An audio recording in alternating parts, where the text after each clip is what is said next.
We've been asked for some better detailed shots of the inside of the irrigation container. This one is set up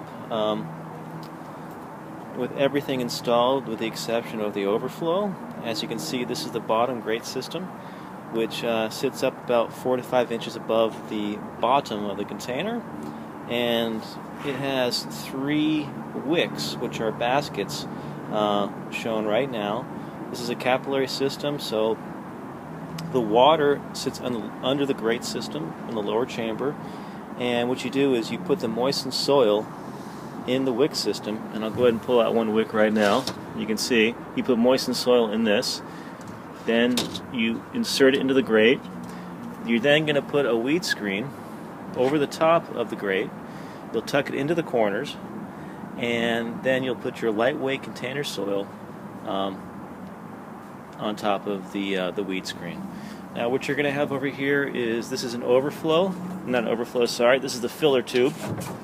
And what happens is this is an 1 3/4 tube.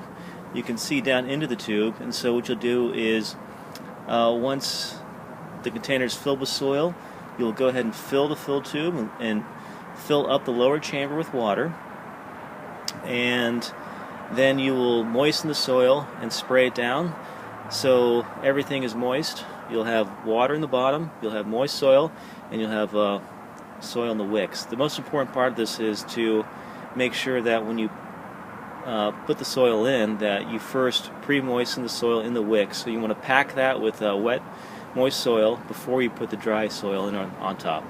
Now the only thing that's missing is an overflow, which is right here.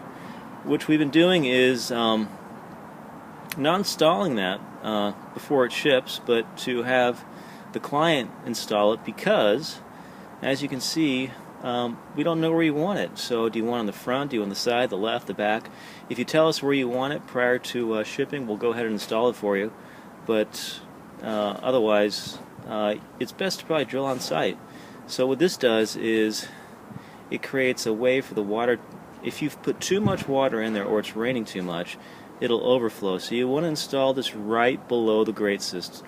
So if the grate is 4 or 5 inches from the bottom, you'll want to install this right below the grate. So it's really simple. You just drill a hole and insert it. It's got a little rubber washer on there and a filter on the end to prevent clogging.